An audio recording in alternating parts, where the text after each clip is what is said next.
ಮೃಗಶಿರ ನಕ್ಷತ್ರದಲ್ಲಿ ಹುಟ್ಟಿದವರ ಗುಣ ಸ್ವಭಾವಗಳು ಈ ರೀತಿಯಾಗಿರುತ್ತದೆ.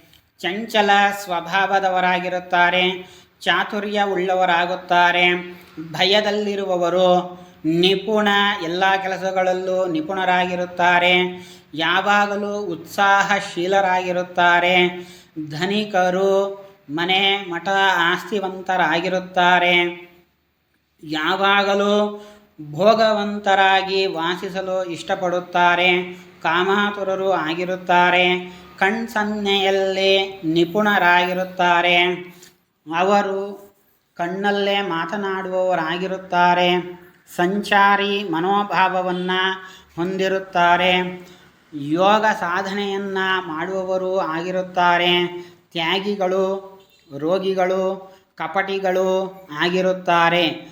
ಇನ್ನು ಅಹಂಕಾರ ಪಡುವವರು ಆಗಿರುತ್ತಾರೆ ಎಂದು ಜಾತಕ ಫಲ ಸಾರೋದ್ಧಾರ ಎಂಬ ಗ್ರಂಥದಲ್ಲಿರುವ ಮಾಹಿತಿಯಂತೆ ನಾನು ಹೇಳಿದ್ದೇನೆ.